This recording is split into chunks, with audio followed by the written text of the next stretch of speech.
tembakau, ada pula pelarangan dan pengawasan iklan produk tembakau, penegakan dan penindakan, serta media teknologi informasi dan penerapan kawasan tanpa rokok.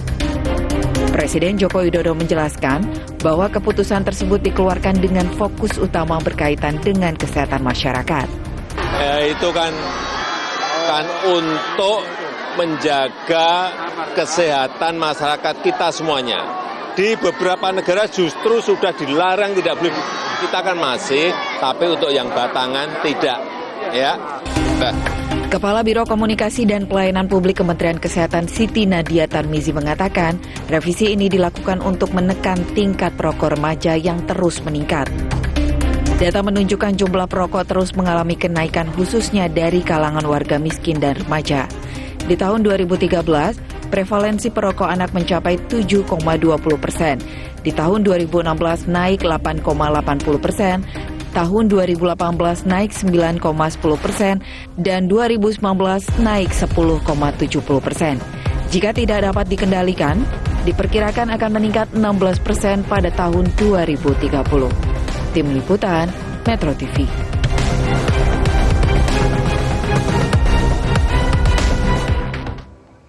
Pemirsa, wacana larangan penjualan rokok batangan tahun depan menuai beragam tanggapan dari masyarakat dan penjual warung kelontong.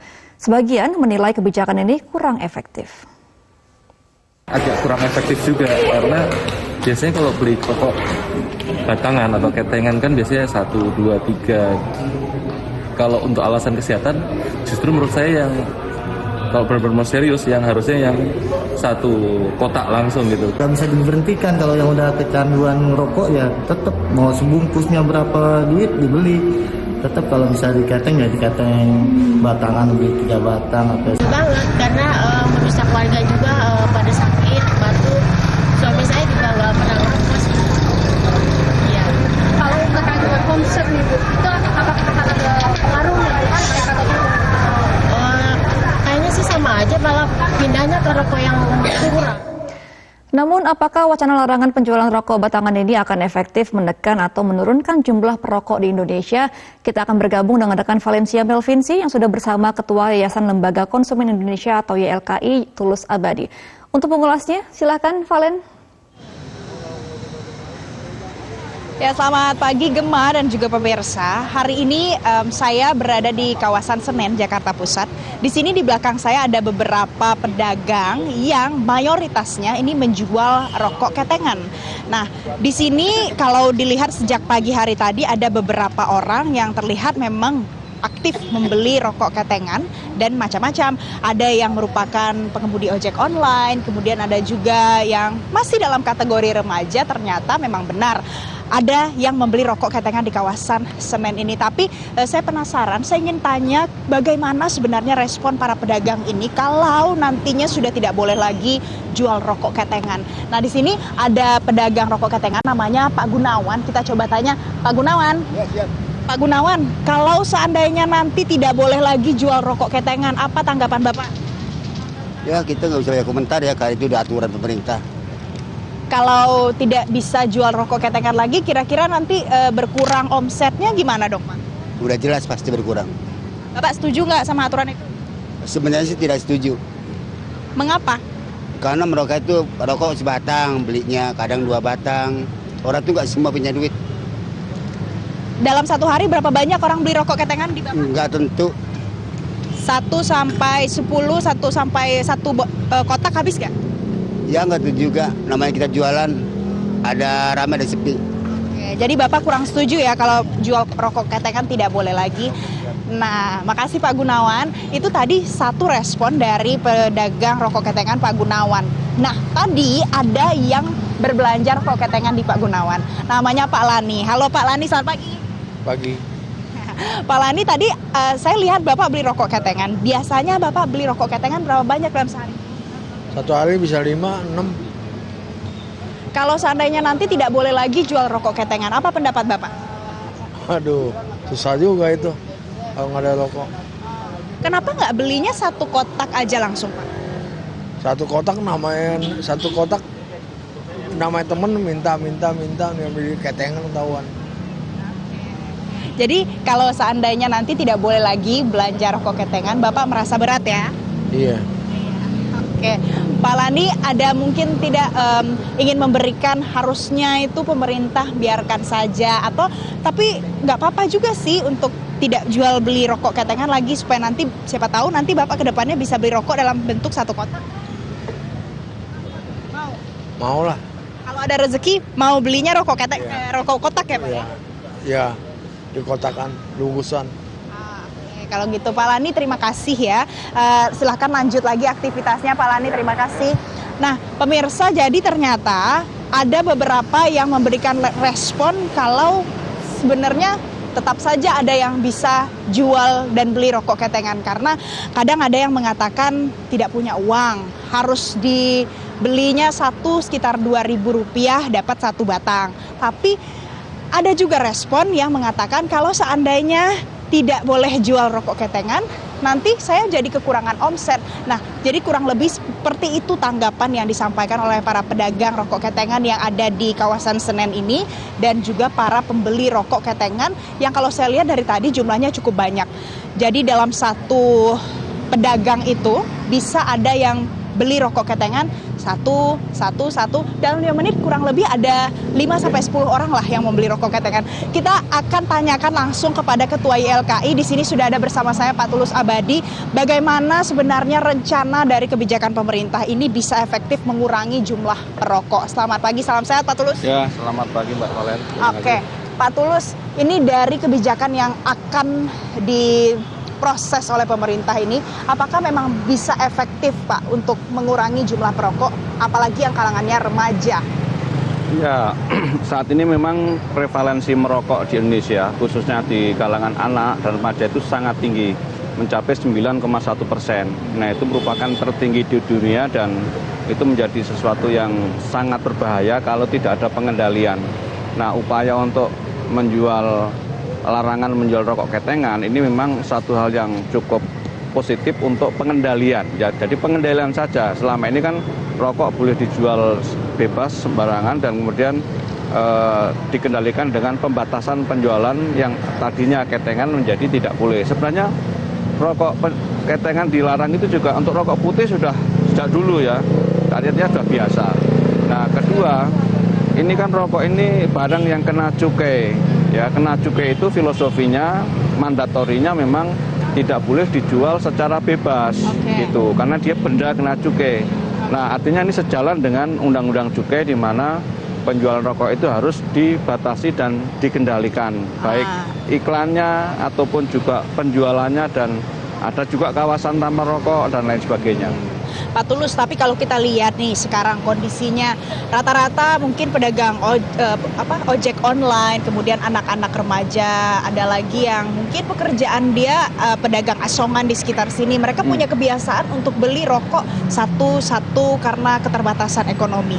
Apa pandangan Bapak terkait dengan orang-orang ini juga akan terdampak nantinya dengan kebijakan ini? Ya, sebenarnya dari sisi ekonomi ini justru untuk melindungi masyarakat agar uangnya itu tidak tersedot atau teralokasikan lebih banyak untuk beli rokok ya. Karena gini Mbak, dari data yang ada, rumah tangga miskin di Indonesia ini uangnya malah lebih banyak untuk beli rokok daripada untuk misalnya beli lauk pauk ya. Itu sebenarnya sangat ironis. Nah, oleh karena itu upaya dengan pengendalian dengan larangan eceran itu diharapkan nanti bisa mengurangi beban rumah tangga yang sangat tinggi untuk konsumsi rokoknya itu. Oke, Pak Tulus, kalau tujuannya adalah untuk mengurangi jumlah perokok remaja yang prevalensi 10-18 tahun untuk merokok, apakah dengan kebijakan ini saja sudah cukup efektif bisa menekan angkanya? Ya, salah satu cara yang paling efektif untuk pengendalian ini memang adalah penjualan.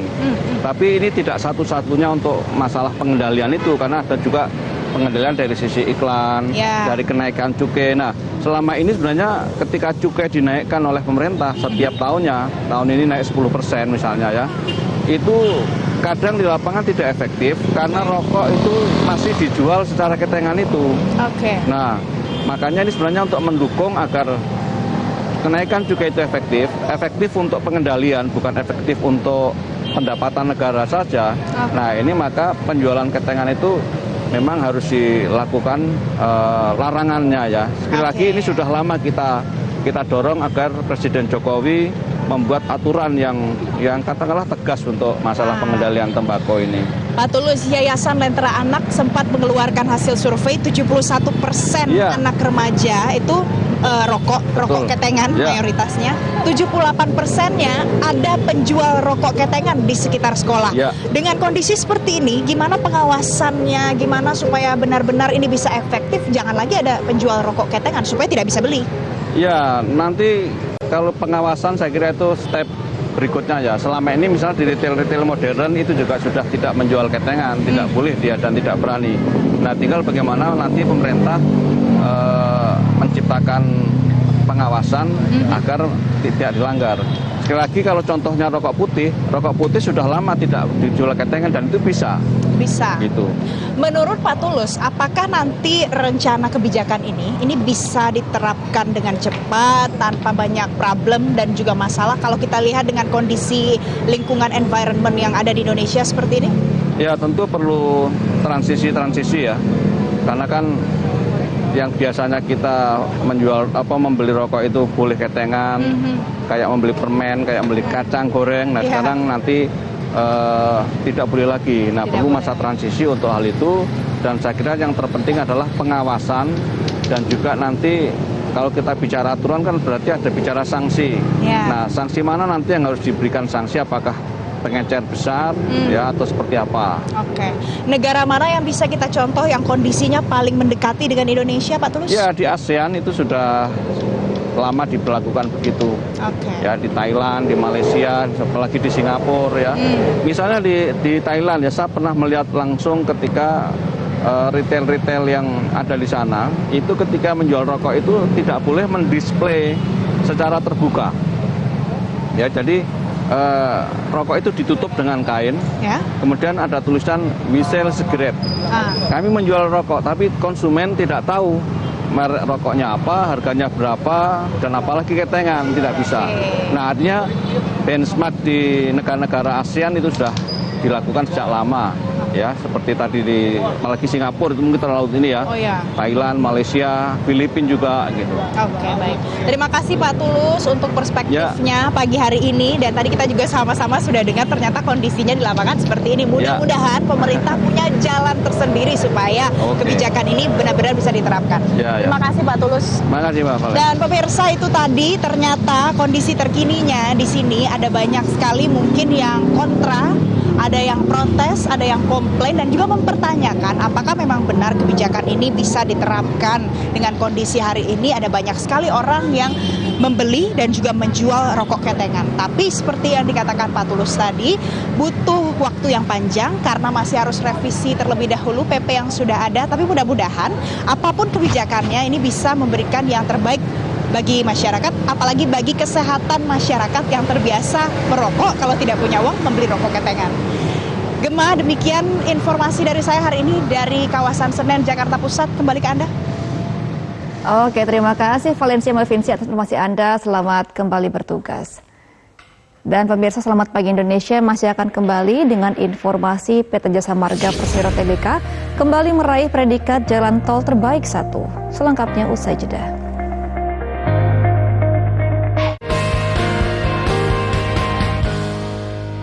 Didukung oleh Smooth meresap, kecap sedap, kedelai hitam spesial.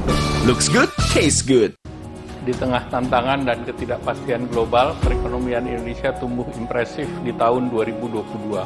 Penanganan pandemi dan pemulihan ekonomi nasional membangun rasa percaya diri kita.